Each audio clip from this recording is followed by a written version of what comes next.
Who has the juice? NBA opening week, non-Knicks talk. Yeah. Go watch that video if you want to hear about the Knicks and the Celtics opening night. Yeah. Let's talk about the rest of the league and the storylines. Coming in, we knew LeBron was going to play with his son, LeBron James Jr., Bronny James.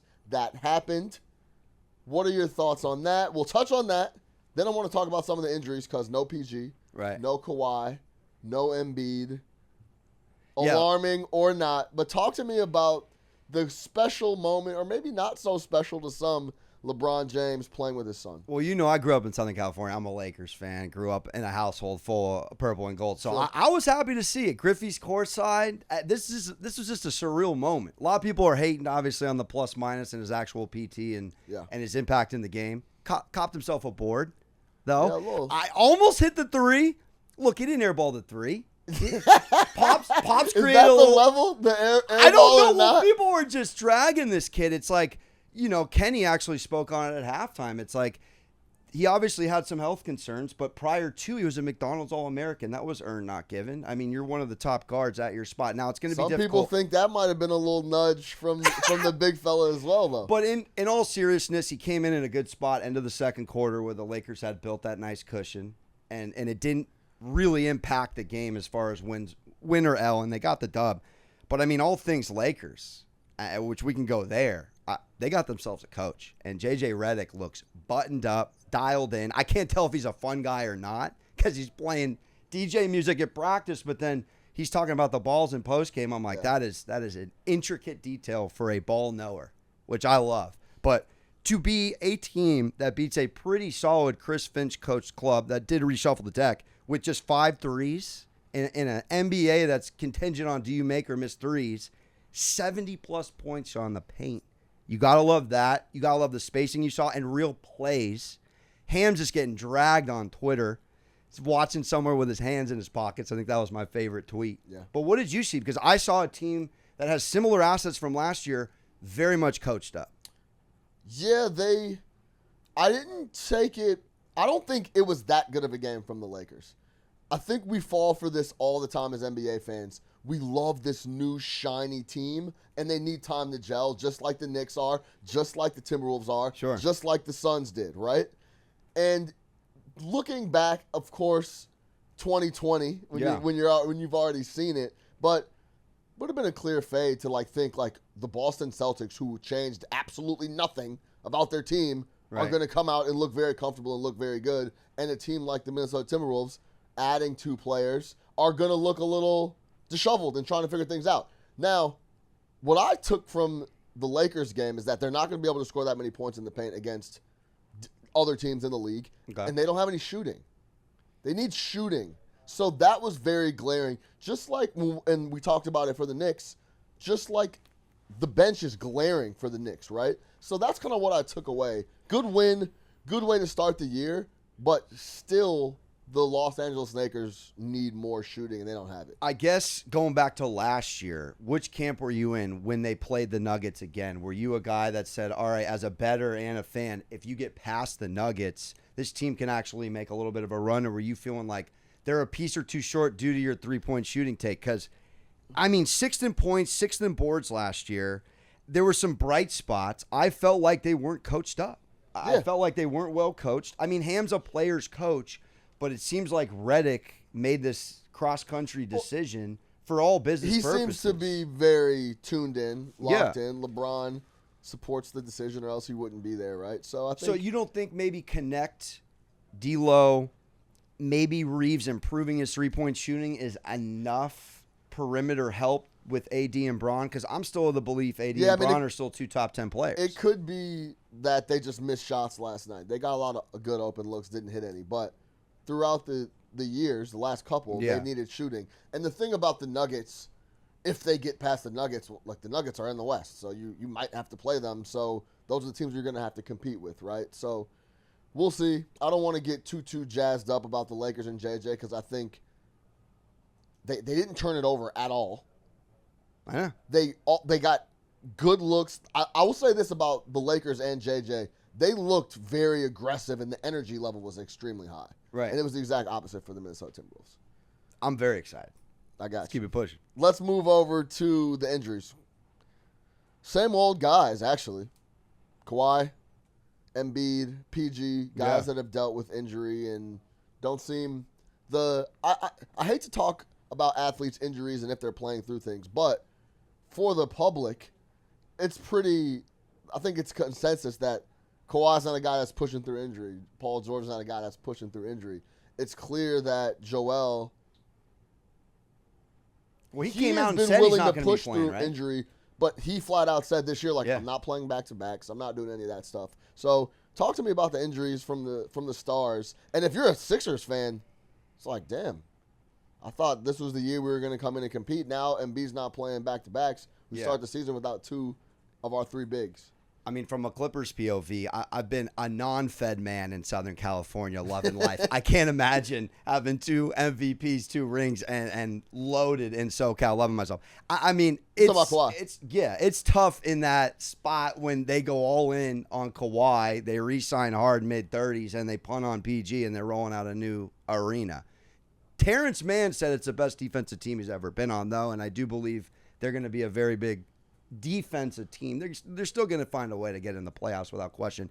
But I mean, on a Sixers, that's what Terrence Mann said. That's what Terrence Mann said. On a Sixers side of things, we know what this team is. They're a banged up club that really puts out talent but can't put it all together. I mean, this goes back to Brett Brown.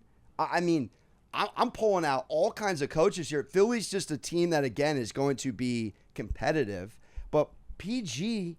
How many injuries? It's almost an anomaly. This guy is out there playing top dollar max contract basketball in his 30s with what he's been through. Yeah. You're pairing an injury-prone guy with an injury-prone guy and hoping that Maxey ascends. I'm not concerned, at least from a Knicks perspective, with Philly at all. Are you? I haven't seen him. I don't know. We'll see. I think the PG stuff is a little bit unfair because it was clear that he got rolled up on his knee and I saw it. It's not like one of those things. Because, there's been injuries for Kawhi. It's like, wait, what happened? Yeah. I don't even know what happened, right? So, unfortunate that PG gets rolled up on there and he's going to be out for a little bit. Better now than later for Sixer fans. Yeah. But the question here is, are you already out on the Sixers based on these injuries? My answer is no.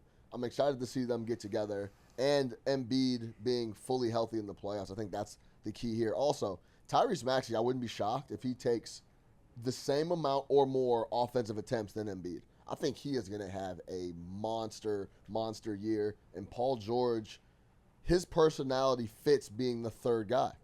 I think he's fair. In that point in his career where he's like, I'll be the third guy. That's fine. I'll pick up the slack. What they needed from, why am I blanking? He's on the Pistons. He was on the Sixers last year. Tobias Harris. What they were looking for from Tobias Harris, Paul George can actually provide on a night-to-night basis. They need that third support. They need that third guy. Yeah. That's what he'll bring, and I'm excited to see it when he gets on the floor. So, no, I'm not out on the Sixers yet. All right. I mean, we talking teams that might be fraudulent. I got one for you. Okay, tell me. I think this Milwaukee Bucks team is... You're not buying the full off season for... I'm just going to read... These sound like my buddies 15 years removed from high school playing Saturday basketball at the Y. Middleton, 33 years old. Brook Lopez, 36 years old. Dame Lillard, 34. Giannis better get ahead of the Cam Newton suggestion box and beat Dame Lillard to the trade request. This is going to be... You're not buying the full offseason for Doc? Dude. Doc Rivers in the lab? First of all, Doc wants to be golfing with Larry David. I already know that. He got reeled in, sucked in. He just got his voice box back. And here he is again now coaching a team that's old. They're old. They're so old. They've been old for a while, too. They've been old. Middleton? Yeah. Oh, my gosh. I'm exhausted talking about it. I need a nap talking about the Milwaukee Bucks. That's how old the Milwaukee Bucks are. Yeah. That's actually a really good pick because I think it is feast or famine. I think 50 wins is they're overachieving if this team gets 50 wins. I think they are out of the top 3 in the East conversation. Philly's a better team than the Bucks, without question. Okay. Give me PG one knee. and the Sixers over this. I mean, are you not? Well, Giannis is such a force of nature that he could drag them night to night for them to compete. But Middleton's already out. He's not starting the year. Again. Yeah, it is a very, very old roster. But Dame now, look, we talk about this all the time. If off the court is noisy, on the court is going to be noisy as well. Dame was moving, dealing with a divorce. A good point. That's fair. Maybe he's now settled a little bit. Doc had a full year now to install his philosophies. They can compete, right? Who else is sticking out to you that's fraudulent? I don't want to use the fraud word for them, but I think it's become standard to think that the Miami Heat are just going to show up and be in the playoffs and potentially make a run to the conference finals. Yeah. And I don't see it. The Knicks, the Sixers, Milwaukee, I think will be better than Miami. But the East is very top heavy. But teams like the Pacers, the Hornets are going to be a lot better than people think. Your Bulls are going to the playoffs, baby. They are. What an honest reaction. What an honest reaction. You get that portion of the middle of the East, I think, is a little underrated, and the top is rated correctly. Sure. The Miami Heat don't find themselves in that window, and I think Jimmy Butler has played 65 games once plus, 64 games plus once since 2017, 2018. He just doesn't play that much, and he's getting older, and if you watch starting five, I feel like he is just – I wouldn't be shocked if he played 50 games and then he tries to put it together in the playoffs. But you saw him last year. He broke down in the playoffs. Yeah. Year before that, he killed Drew Holiday in the Bucks, and then he just faded away because he just can't hold up physically. So fraud is not the word for the Miami Heat, but I wouldn't be shocked. There's no way they're going to be a top 6 team in the East for me. They're going to be in the play, and then I wouldn't be shocked if they didn't make the playoffs. Let's go. Yeah, Jimmy Butler averaging 60 games per year since he left Chicago. So been a long time since he's done 82. A lot of like 51, 53, 57. He's got a coffee brand now. He's trying to get people to his house and for $50 a cut. Jimmy's one of my favorite players of all time, actually. I loved him on the Bulls. I like him as a guy, but I'd love to see him back in Chicago. That roster made no real additions, and Jimmy's still the guy. And I don't know if he could be that guy. I don't think he has enough left in the tank, to be completely honest. I got to give you our last thing here. Yeah. Can I? Yeah. My most interesting storyline is that J.J. Redick's going to be a top 5 coach, and the Los Angeles Lakers this guy are on a Monaco championship. Championship run. All I needed to hear was that ball quote. All I needed to hear was J.J. Redick talking about the basketballs. I'm telling you, this guy's going to be living. This is one of these dudes. There's like a few kinds of complexes in Hollywood that won't be distracted. This is a married man, been married his whole career. He is not there for anything other than ball, and he sacrificed a lot. He had a nice Brooklyn life over here doing ESPN. I think he now has to live in Los Angeles and get paid $6-7 million a year. Yeah. We talked about it at the top, so I won't go over the numbers. But you got 5 guys in double figures, almost 6 if D'Lo gets one more bucket. 6 guys in double figures, 2 times the turnovers for Minnie. They hit 5 threes and won that game handily. That game was, you could make a case, mentally over by halftime. I'm watching him though. I'm watching him communicate to players. I'm watching what he's saying to coaches. I'm watching him on the bench. It did not look like a guy first game head coach. And I just think this team is a win now club. And if you can get more out of a guy like Jackson Hayes, you can get more out of a guy like Reeves. Connect was a certified steal. I mean, if Connect becomes a 12 to 15 point guy off the bench, I did not think this team was that far away. And again, if they got past the Nuggets, they would have been fine in the West. All this JJ one game, huh? Wow. I was going to say, this sounds like your reasoning for Jim Harbaugh on the Chargers. And that was a rough loss against the Cardinals, but they will be back. They will be back. Yeah. Leader of men. Leader of men. JJ Redick. Not in the same khaki pants leader of men way, but yeah, what do you got for him? I'm excited to hear your story. And to be honest, I did like what I saw from JJ. Good. But right. I'm not as sold as you after I'm emotional. one game. My most interesting storyline is the Phoenix Suns. They add Mike Budenholzer, who is, like him or not, certified regular season head coach, gets things organized. We saw it with Milwaukee. Oh, yeah. They showed up every single year when he was defensive on the show. first. Defense mindset. first. They got the we know in Phoenix. So that is really interesting, adding Budenholzer. Now they add Tyus Jones, who they asked Devin Booker, who is one of the most pure two guards we have in the NBA. He is a pure two. To run point guard last year. Could he do it? Sure. Did he play make a bit? Yes. But that's not what you want Devin Booker doing. I hear you on that. Have Devin Booker coming off pin downs. Have Devin Booker moving without the ball, catching, shooting, and creating and scoring the basketball. I'm with you on that. Doing what he does. And then Durant supplements all that. But Tyus Jones now is the guy that's going to be running the show. I love that they added Gordon. They added Plumlee. I like the moves they made.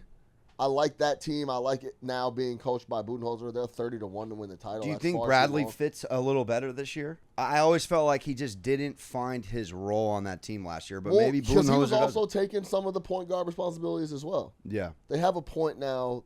Interesting. I wouldn't be shocked. We jumped on the Suns early. No, oh my God, they're going to win the title. Now they're kind of sleepers. Yeah. And they've had some time to gel, and they now have a point guard and filled out the bench quite a bit. I like what I see. 30-1's crazy. That's interesting. That's crazy value. Phoenix Suns. I like that.